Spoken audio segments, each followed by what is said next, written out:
Hello, કેમ છો? ટાટની તૈયારી કરતા વિદ્યાર્થી મિત્રો, આપણી ટેલિગ્રામ લિંકની અંદર જે પણ વિદ્યાર્થીઓ જોડાયેલા છે એને આપણે પહેલાં ખરીદવા માટેની જે વાત કરી હતી પીડીએફ, જે આ ગુજરાતી વ્યાકરણનો પીડીએફ છે, જેની અંદર આટલા જે ટૉપિક છે 16 જેવા, એ આપણે જાતે બનાવેલી આપણી પોતાની નોટ્સ છે, બરાબર. ધારો કે એની અંદર ખાસ જો જોવા જઈએ તો વિશેષણ, વિભક્તિ, નિપાત, સંયોજક, કૃદંત અને સમાસ છે ટાટ સેકન્ડરીની અંદર અને હાઈ સેકન્ડરીમાં મુખ્ય મુદ્દા તરીકે છે. બીજો ટોપિકની વાત કરીએ તો વાક્યના પ્રકાર, અલંકાર અને જોડણી તો આપણને સ્પષ્ટ રીતે નોટિફિકેશનની અંદર આપેલું છે, વિરામ ચિહ્નો પણ. આના સિવાય છંદ અને અલંકાર, જે આપણે તૈયાર જે નોટ હતી અને ખરીદવા માટેની જે વાત કરી હતી એની અંદર તમે જોઈ શકો છો કે આ પ્રકારનું લખાણ કરેલો જે પીડીએફ છે એ આપવાની આપણે વાત કરી હતી. આના સિવાય જો તમે આજે અગત્યની જે સમાસના જે ઉદાહરણો છે એની અંદર પાઠ્યપુસ્તકના ઉદાહરણ હોય તો એના પણ સમાવેશ આપણે કરેલો છે. આ સિવાય જો વાક્યના પ્રકારની અંદર કર્તરી, કર્મણી અને ભાવે વાક્યની સમજ પણ આપેલી છે.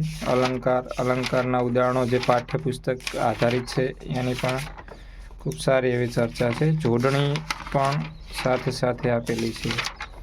પરપ્રત્યય, પૂર્વ પ્રત્યય હોય, જોડણીના અર્થભેદ હોય, અપવાદવાળી જોડણી છે, બહુ જ પરીક્ષામાં વારંવાર પૂછાતી. આ હતી ગુજરાતી આપણે જે પીડીએફની વાત. પરંતુ તમે જો તમારી જાતે તૈયારી કરી રહ્યા છો અને તમે ગુજરાતી 15 માર્કનું જે ટાટ એસ અને ટાટ એચએસની અંદર પૂછાય છે એની તૈયારી કરવા માગો છો તો એ ક્યાંથી કરવું ને કઈ રીતે તૈયારી કરવી? તો જેનો મુખ્ય વિષય ગુજરાતી નથી અને 15 માર્કનું ગુજરાતી જેને પૂછાય છે એ લોકોને શું કરવું જોઈએ એની એક આપણે સ્ટ્રેટેજી આજે બતાવવાના છીએ. તો એના માટે પણ આપણે જે આ પીડીએફ છે, એક જે 48 પેજની પીડીએફ છે, આ આપણે જાતે લખેલી, એ પાઠ્યપુસ્તક આધારિત છે અને એ તો આપણે બધાને ફ્રી આપી છે, જેની આપણે તમે પ્રિન્ટ પણ કરાવી શકશો.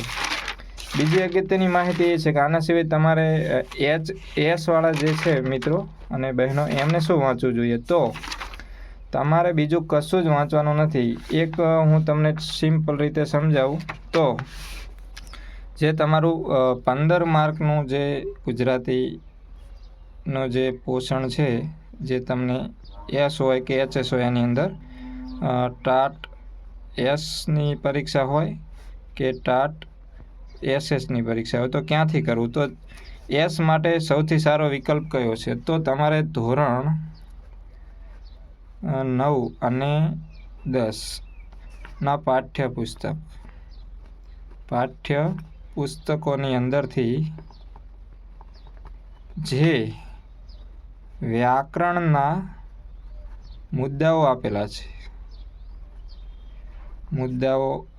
છે એટલું જ કરવાનું રહેશે. જો તમે જૂના પેપર 2023ના અંદર જોશો તો તેની અંદર ચોખ્ખું તમે એનું એનાલિસિસ કરશો, પેપર જોશો તો તમને ખ્યાલ આવશે કે બધું જ ત્યાંથી 10થી વધારે માર્ક્સનું ત્યાંથી પૂછાયેલું છે. તો એસવાળા છે એને 9-10નું જે ગુજરાતી આપણે જે પ્રથમ ભાષા તરીકેનું પાઠ્યપુસ્તક જે ગુજરાત સરકાર દ્વારા આપવામાં આવે છે એની અંદર જે શબ્દાર્થ આવે છે એની અંદર સમાનાર્થી હોય, વિરુદ્ધાર્થી હોય, શબ્દ સમૂહ હોય, રૂઢિપ્રયોગ હોય, તળપદા શબ્દ હોય અને સમાસ કે ગમે ઉદાહરણો આપેલા હોય એ કરવાનું અને એના સિવાય જે વ્યાકરણના મુદ્દા આપેલા છે એટલું કરવાનું.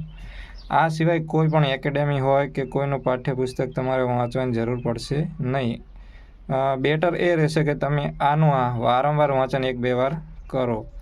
કારણ કે જો તમે 300 પેજવાળી કે 400 પેજની આવી કોઈ ગુજરાતી વ્યાકરણ જે જીપીએસસી લેવલની હોય કે આવું કરવા જશો તો તમને ઓછા ટાઈમની અંદર એટલો બધો લાભ થશે નહીં.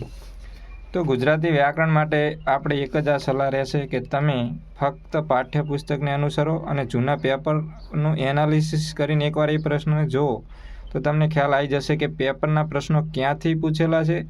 એ બેઠા 10+ પ્રશ્નો છે એ પાઠ્યપુસ્તક આધારિત હોય છે. 2 થી 4 માર્કના જે પ્રશ્નો બહારથી પૂછાય છે એની અંદર તમને ખાસ કરીને ભાષા વિવેક હોય, ભાષા સૌંદર્ય હોય, આવી બુકની અંદરથી અમુક ઉદાહરણો અથવા તો એની જોડણી હોય કે વિરામ ચિહ્નોને લગતા વાક્યો હોય તે મૂકેલા હોય છે. આ સિવાય જો વાત કરીએ તો આપણે તમને એક PDF સેન્ડ કર્યો હતો. એની અંદર સમકાલીન ભારતવાળો જે બાબા સાહેબ આંબેડકરની યુનિવર્સિટી છે તેની અંદર કેટલીક કેળવણીની વ્યાખ્યાઓ આપેલી છે. એના સિવાય જે તમે આદર્શવાદ, એના સિવાય પ્રકૃતિવાદ અને વ્યવહારવાદ, આ 3 મુખ્ય વાદો તરીકે આપણને પૂછાય છે. તો એની અંદરથી તમને પૂરેપૂરું આ જો તમે કેટલા વધુમાં વધુ 8 થી 10 પેજ છે, તો 10 પેજની અંદરથી તમારું મોટું બધું એટલે કે ગણીએ તો 3 થી 4 માર્ક જેટલું પૂછાઈ શકે એવું એકદમ સિમ્પલ અને નાનું એવું કન્ટેન્ટ છે. તો એની પણ તમે ઝેરોક્સ કરાવીને વાંચી શકો છો. અધ્યયનના સિદ્ધાંતો હોય, પછી આપણે જો ઘણું બધું મટીરિયલ આમ PDF સ્વરૂપે આપતા જ રહીએ છીએ. આ સિવાય જો તમે મુખ્ય પરીક્ષાની અંદર સારા માર્ક લાવવા માગો છો એના માટેનો આપણે ફોર્મેટ આજે થોડું સમજી લઈએ. ચર્ચાપત્રની વાત કરીએ. જો ચર્ચાપત્રનું એક માળખું છે, આપણે અહીંયા ડિટેલમાં આખો ચર્ચાપત્ર નથી લખેલો, પણ જો એનું સરનામું છે જમણી બાજુ લખીએ છીએ. તો અહીંયા આપણે કોઈનું નામ કે સરનામું એવો ઉલ્લેખ કરીને નહીં લખવાનું, પરંતુ નામની જગ્યાએ તમે ક, ખ, ગ અથવા તો તમને અનુકૂળ જે આવે છે એ પ્રમાણે તમે એની અંદર ગ, ઘ, ચ એવી રીતના કરી શકો છો.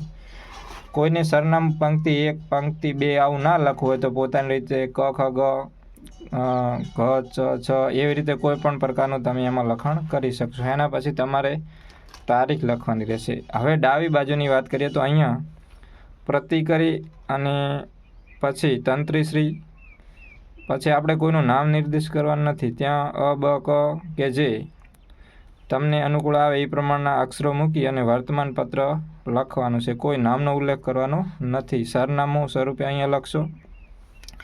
એના પછી ચર્ચાપત્ર જ્યારે લખીએ છીએ ત્યારે આપણે વિષય જે ચર્ચાપત્ર પ્રકાશિત કરવા બાબત રૂપે એવું લખીશું અને પછી માનનીય શ્રી કરી અને તમે જુઓ ને તો આપણે ભૂલ કઈ કરીએ છીએ, વિનયપૂર્વક અને સવિનય એવું 2 પ્રકારે વાપરતા હોય. તો એવું કરવાનું નથી. એ એકદમ ગુજરાતીની દ્રષ્ટિએ સાવ ખોટી બાબત છે, એટલે એ તમને ત્યાંથી માર્ક તમારા કપાતા હોય છે. તો આપણે સવિનય ઉપયોગ વિષય અન્વયે જણાવવાનું કે આવું સાદું અને મૌલિક વિચારોવાળું એક લેખન કાર્ય કરીશું. પ્રશ્નની બાબત એવો એક ટૂંકો મુદ્દો લખી અને એવું લખીશું કે સંદર્ભે મારા મૌલિક વિચારોથી લખાયેલ ચર્ચાપત્ર આપને મોકલું છું, જેને આપ આપના વર્તમાનપત્રમાં રજૂ કરશો સાહેબશ્રી અથવા તો કરશોજી, જે લખવું હોય. પછી આપણે બિડાણ કરવાનું રહેશે. અહીંયા લિખિતન તરીકે ફરીથી જમણી બાજુ આપણે એવું લખીશું કે લિખિતન એક જાગૃત નાગરિક. અહીંયા પણ આપણે નામનો ઉલ્લેખ કરીશું નહીં. પછી આપણે શીર્ષક આપીશું. જે પણ મુદ્દા આધારિત પ્રશ્ન પૂછાયેલો છે એનું શીર્ષક આપણે આપવાનું છે. હવે પ્રારંભ છે ને એ ખરેખર હકારાત્મક કરવાનો હોય અને વિષયની અનુસંધાનની અંદર આપણે 4 થી 6 લીટી એવું લખાણ કરવાનું હોય છે. પછી દ્રષ્ટાંત, સામગ્રી, મુખ્ય વાત, રજૂ કે કારણ, મંતવ્ય જેને અનુલક્ષીને તમારે જે પૂછાયો હોય ચર્ચાપત્ર, તો એ પ્રમાણે તમારે અહીંયા 4 થી 6 લીટી આવું લખાણ કરી શકાય છે. હવે દ્રષ્ટાંત સામગ્રીની વાત કરીએ તો એની અંદર 8 લીટી જેવું થોડું લખાણ કરવાનું અને છેલ્લે સમાપનની અંદર તમારો જે અભિપ્રાય છે એ હંમેશા આશાવાદી હોવો જોઈએ અને એનું લખાણ 3 થી 4 લીટીથી વધવું જોઈએ નહીં. તો આ રીતે તમારે ચર્ચાપત્ર લખવાનો થશે. તો આ હતી મુખ્ય પરીક્ષાની અંદર એક અગત્યનો મુદ્દો જેને કહેવાય ચર્ચાપત્ર. હવે આ સિવાય એક મહત્ત્વની બાબત એ હતી કે રિઝનિંગની અંદર કેટલા ટોપિક કરી શકાય. આમ તો રિઝનિંગમાં જોઈએ ને તો પૂરા માર્ક લાવવા હોય તો પણ એ રિઝનિંગમાં આવી શકે છે. જો તમને કોઈ એક વિષય તરીકે ધારો કે અંગ્રેજી તમને ઓછું ફાવતું હોય તો આને તમે સ્કીપ કરી શકો છો. અને આની અંદર ખાસ કરીને દિશાંતર હોય, આકૃતિની ગણતરી હોય, વેન આકૃતિ હોય, આલ્ફાબેટને લગતા સિરીઝના પ્રશ્નો હોય, પછી શ્રેણીના પ્રશ્નો હોય, લોહીના સંબંધો છે કે ક્રમ કસોટી છે અને જુદું પડતું કોઈ, આવા જે અગત્યના ટૉપિક છે એના દ્વારા તમે ઓછામાં ઓછા 8 થી 10 માર્ક આરામથી મેળવી શકો છો. તો એવી રીતના જો તમે બધા પ્રકરણો કરવા નથી માગતા તો તમે 7 થી 10 એવા પ્રકરણો કરશો જેના દ્વારા તમે 8 થી 10 આ પ્રકારના માર્ક છે એ મેળવી શકો છો. તો રિઝનિંગની અંદર સ્ટ્રેટેજી આપણી આવી રહેશે અને એની અંદર તમને પૂરતા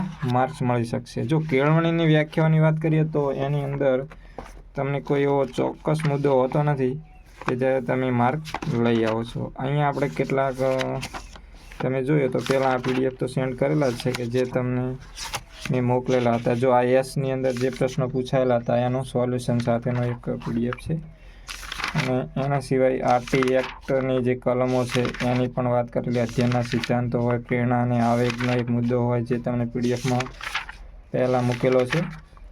એના બુદ્ધિ અને એના સિદ્ધાંતો, એનું જે વર્ગીકરણ છે, વૃત્તિ વિકાસ, એની જે અવસ્થાઓ છે અલગ અલગ, એરિક્સન હોય, પછી ફ્રોઇડ હોય કે પછી એલિઝાબેથનું હોય, કોહલબર્ગનો નૈતિક વિકાસનો સિદ્ધાંત પણ એમાં છે.